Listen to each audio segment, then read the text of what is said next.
board Rakesh Arora to exactly understand what's exactly happening in the cement space. A very good morning to you, Rakesh. Thank you so much for joining us on ET now. And cement sector has been going through a consolidation of late, and in fact, apart from consolidation, you've seen many big players actually come out and talk also about ramping up their capacities.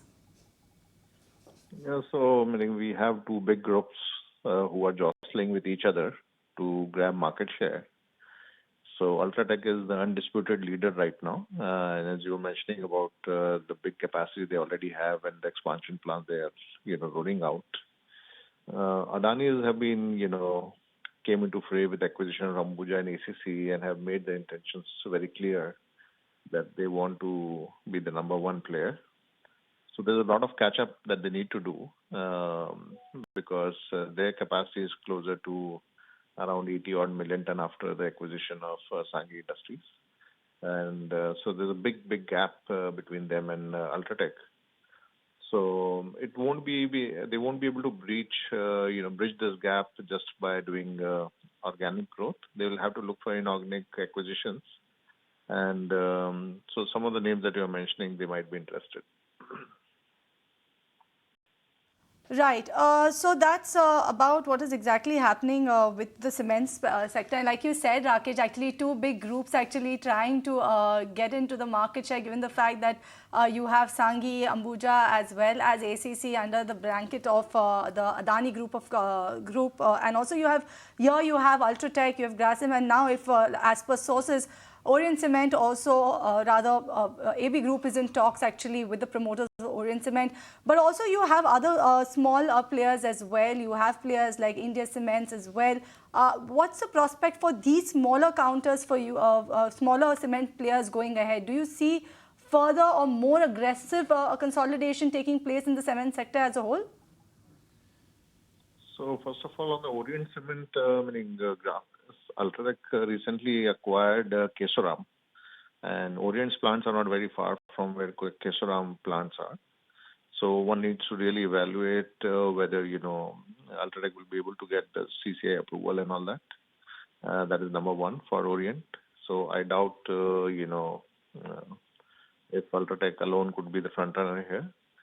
Coming to other, smaller companies, India Cement is the largest one, but their plants are not that great, and valuation that India Cement can command will also not be that high. Overall, I would like to point out that probably the deals for cement companies will happen between $80 to $90 per ton of capacity.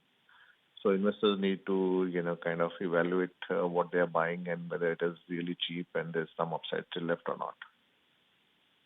This is Shrishti also joining in. Just wanted an answer on the whole cement industry, because just today we had Dalmia Bharat coming out with the commentary that the price hikes could be a little delayed.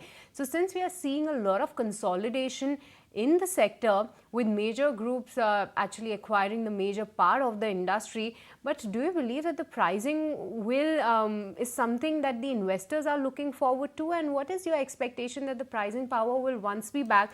Because just a couple of days back we were analyzing that the cement prices are still at 10 decades are still at the prices which were seen back 10 decades. So no substantial change on the pricing front, but with this consolidation, do you believe that there has to be more legs to the pricing, and what's your expectation on that front? No. So I don't think it's correct that cement prices are stuck at where they were 10 years ago. Cement prices have increased. It's only off late that we have seen sharp correction in cement prices. And that is reflected in, the first cement company which reported yesterday, Dalmia Bharat. Their margins have dropped by 400 rupees per ton. And this is happening because, both Ultratech and Adani are looking to grab market share. So despite decent demand and being in one of the best seasons for demand, prices have gone down, which is a rarity. It doesn't happen, all the time.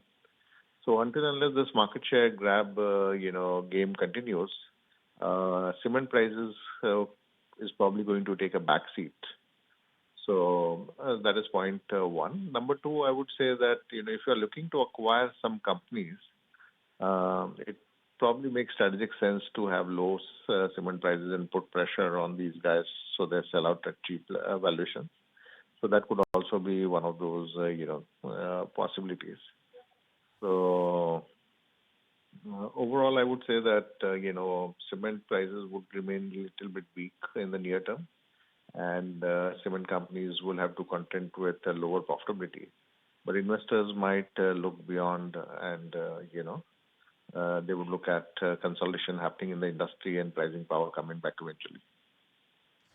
All right. Thank you so much, Rakesh, for joining us on the show, actually giving your view on the entire cement space, the consolidation that is happening in this particular domain, as well as the capacity expansion, and also talking about what's exactly happening about the pricing when it comes to the cement sector with that. If you like this video, then like, share and subscribe to ET Now.